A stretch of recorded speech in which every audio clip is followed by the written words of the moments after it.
그런 어떤 내용이다라고 보시면 될 것 같습니다. 됐죠? 오케이. 자, 아들 장수왕입니다. 아들 장수왕, 아버지 뒤로해서 장수왕. 광개토대왕은 말 그대로 땅을 넓게 여신 분이 광개토대왕이라면 장수왕은 오래 사셨던 분이기 때문에 장수왕이라고 붙였습니다. 자, 아버지 뒤로해서 왕에 올랐던 장수왕은 어디부터? 북쪽부터 안정화시킬 필요가 있죠. 아버지가 장악했던 만주 지역을 안정화시킬 필요가 있었다. 그런데 이거를 어떻게 한 거예요? 중국의 어떤 그런 당시에 갈등 상황을 이용한 거예요. 어떻게 보면 되게 똑똑한 왕입니다. 어떻게 보면, 그치? 고구려인데 이쪽에 위진 남북조 시대가 있거든요. 위나라 그다음 진 위에 남북조.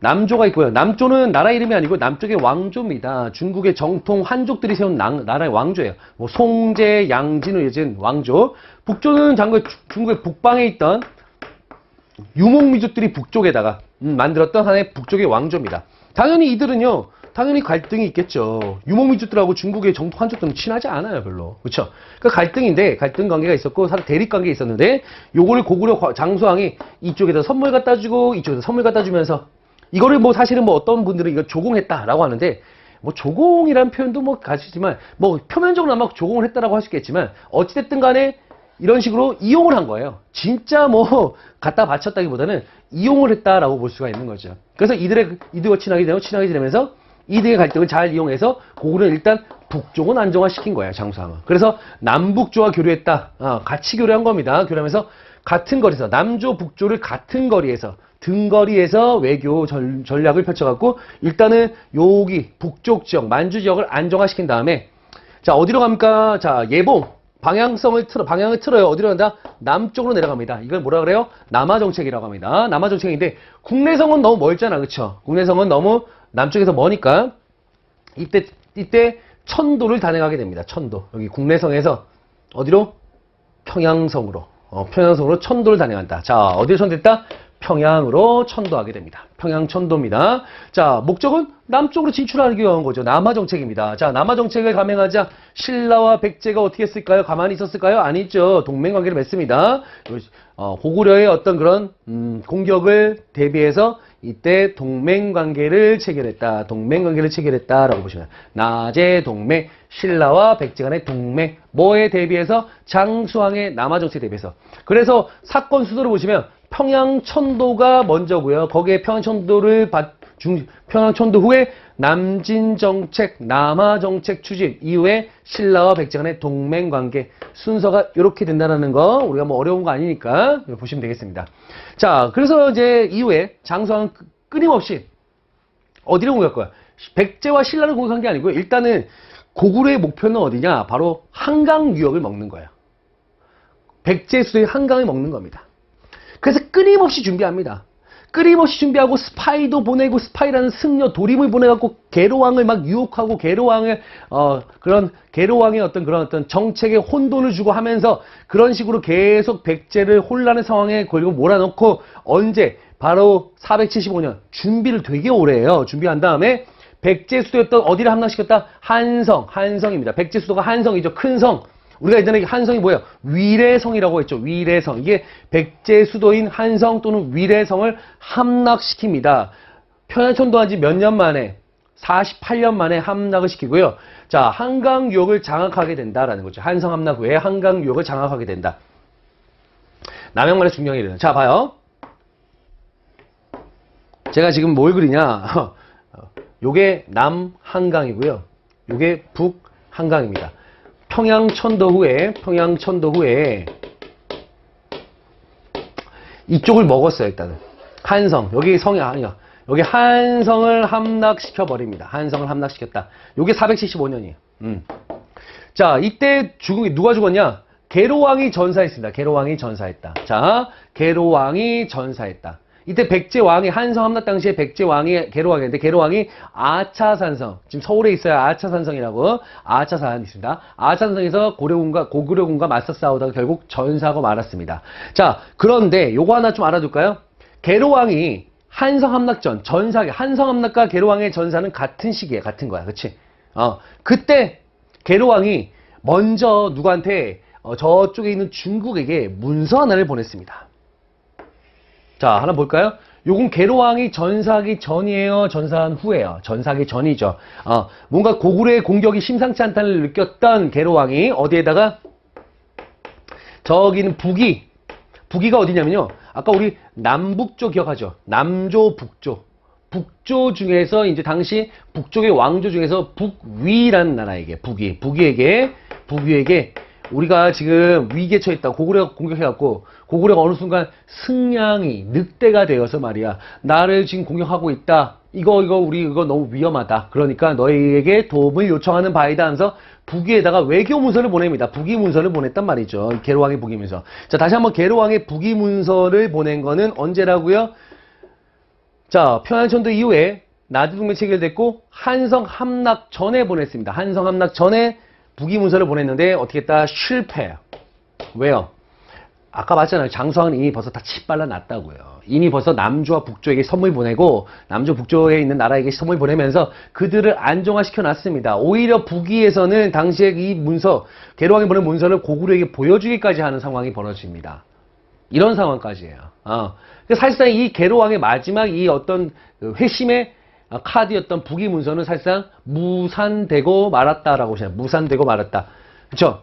그리고는 장수왕은 결국 한성을 함락시켜 버립니다. 한성을 함락시켜 버렸고요. 어디가 내려갔냐? 저기 있는 남양만에서부터 여기 있는 고갯길이 있거든요. 중령에 이르기까지 남양만에서 중령에 이르는 시기까지 영역을 확장했었다라고 보시면 되겠습니다. 여기가 남양만이고 중령이에요. 사실상 남한강, 북한강을 어떻게 했다? 다 장악한 거다. 여기까지 영토를 넓혔습니까? 그렇죠? 다 장악한 거다라고 볼 수 있겠죠. 그렇죠? 그래서 한강 유역을 아예 다 장악했다.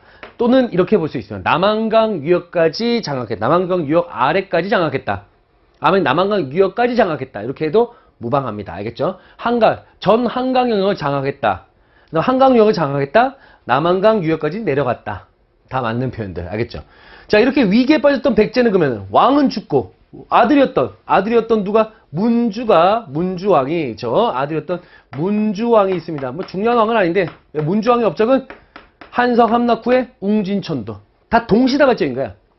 계로왕의 북위 문서 이후에 실패로 끝난 다음에 한성 함락, 계로왕 전사, 그 다음에 웅진천도로 이어집니다. 웅진은 지금의 어디요? 공주 지역까지 천도하게 됩니다. 공주 지역까지 수를 옮긴 거죠. 야밤도지예요. 자, 장수왕의 평양천도가 계획적인 천도였다면 웅진천도는 그냥 급작스러운 천도였다라고 볼 수 있는 거죠.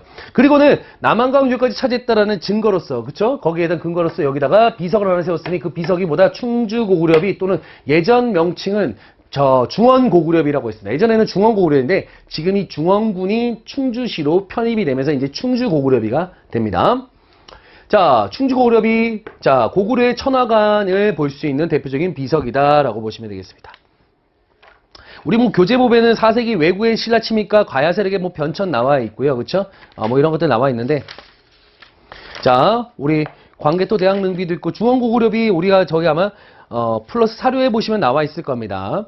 5월 중에 고구려 대왕이 상왕과 함께 신라 매금을 만나 신라 매금이라고 나왔지만 사실상 신라를 뭐라고 했냐면 동이매금이라 표현했어요. 동이매금.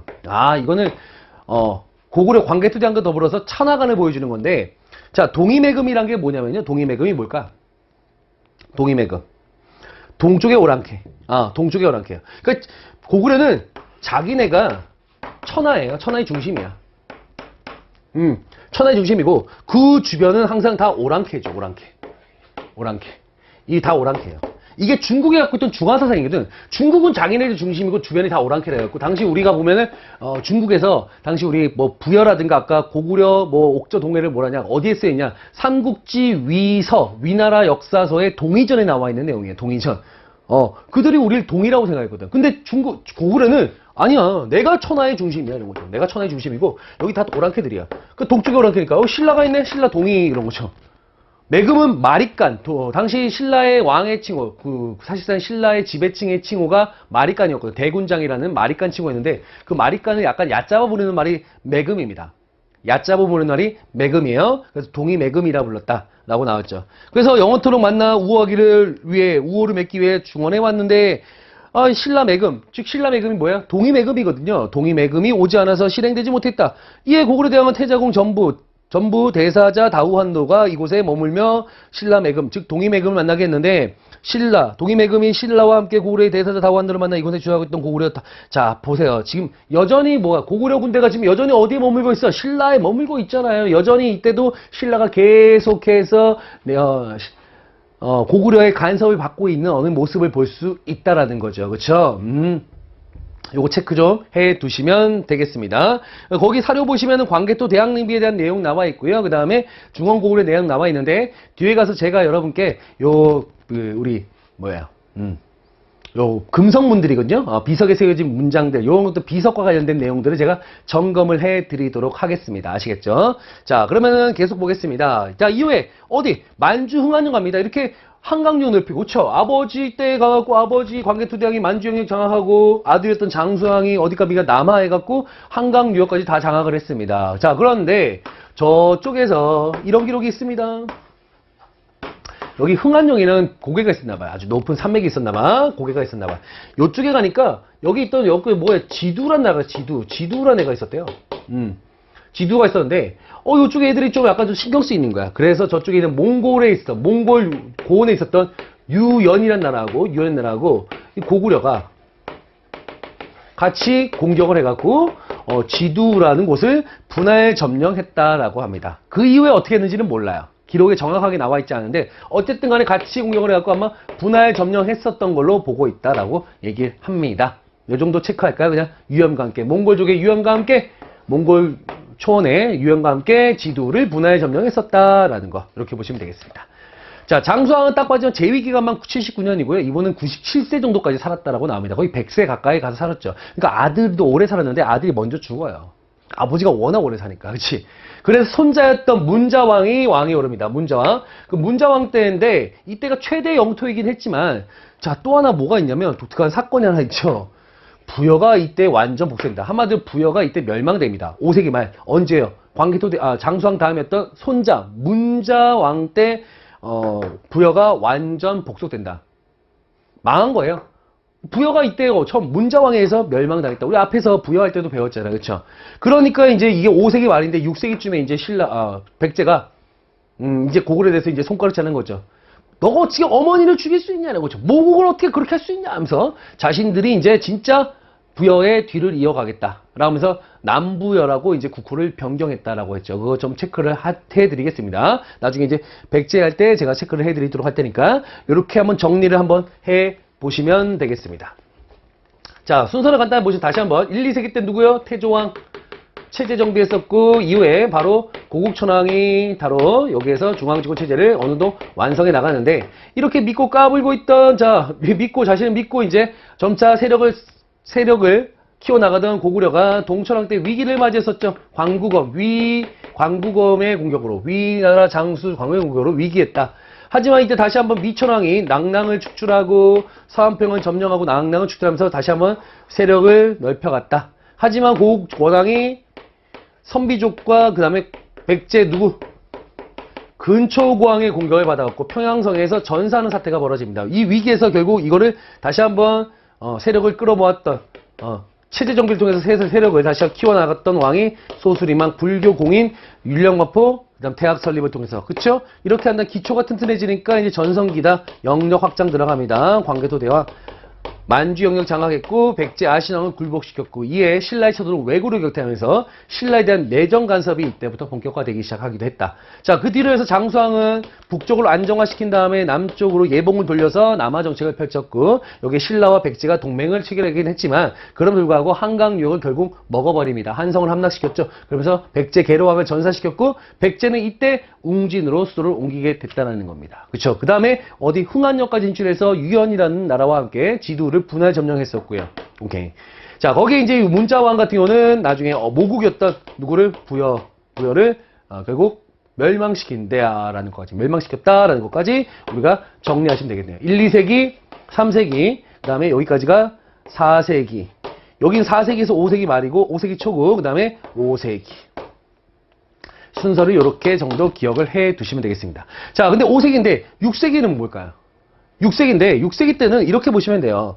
장수왕이 편성돼 있잖아요. 그래서 이때 새로운 평양 귀족들이 막 대두되기 시작한 거예요. 그럼 기존에 있던 국내성 귀족들이 있을 거 아니야. 그쵸? 그러니까 이때 왕권이 강할 때는 귀족들 간의 싸움이 별로 없어요. 하지만 왕권이 좀 약해지기 시작하잖아요. 그때 그러면 기존에 있던 귀족들끼리 뭐 할 거야? 싸움이 벌어지는 거야. 그래서 문자왕 사후, 문자왕 말기부터 이 장수왕 때 형성된 평양성 귀족과 그 기존부터 형성됐던 국내성 귀족 가문들 간의 싸움이 벌어지면서 6세기는 사실상 고구려가 내부적인 약간의 어떤 문제를 좀 일으키기도 합니다.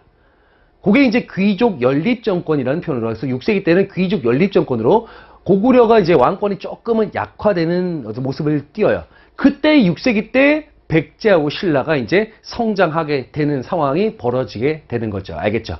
오케이? 됐나요? 오케이. 여기까지입니다.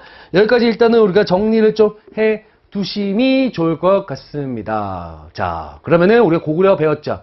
다음 시간에 이제 우리가 백제하고 신라를 한번 같이 한번 정리를 좀 해보도록 하겠습니다. 아시겠죠? 자, 그러면은 다음 시간에 뵙도록 하겠습니다.